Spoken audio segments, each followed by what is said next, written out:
Hi there, and peace be with you. You know, over the course of this year, there's a lot gone on already in this year. We've had 3 very deliberate approaches to preaching on different topics. At the start of the year, we had a 4 or 5 weeks preaching series on Alpha, and many people responded to that by saying, yes, I'm interested in what the Lord wants to do in and through me by doing an Alpha course.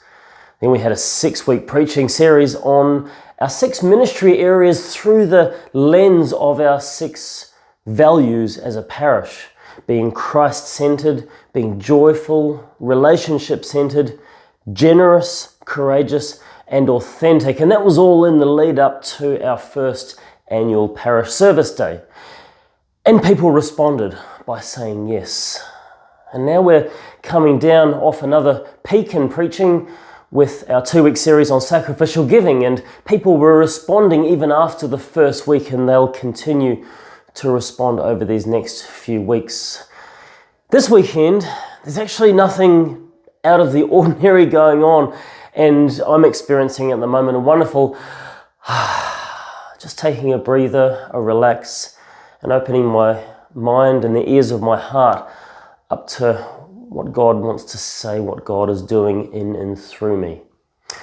Friends, noticing what God does in and through us is akin to discerning where grace is active in our lives. And I've written pretty extensively on grace in the front page of the newsletter this weekend, so please do go have a read of that and digest it.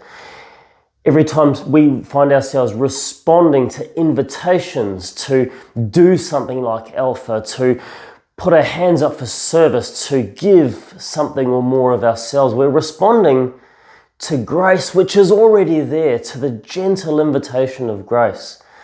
And so it's really a valuable exercise to notice where we're saying yes to God in our lives. I wonder, what's grace doing in you at the moment? Where are you noticing a consistent invitation in your life? Is it an invitation to pray more often? That's a never-ending invitation that the Lord gives us no matter where we're at on our journey. Is it an invitation to choose love? Is it an invitation to work on myself, ourselves? Remembering that the greatest avenue to knowing God is knowing ourselves intimately, lovingly, deeply. What's grace doing in your life at the moment? And I'll invite you to reflect on that. Where are you saying yes? Where is grace butting up against parts of me that I might feel like I want to say no, but God wants me to say yes? Friends, I invite you to open your eyes, your ears, and your heart to the movement of grace in your life over this next week. God bless you.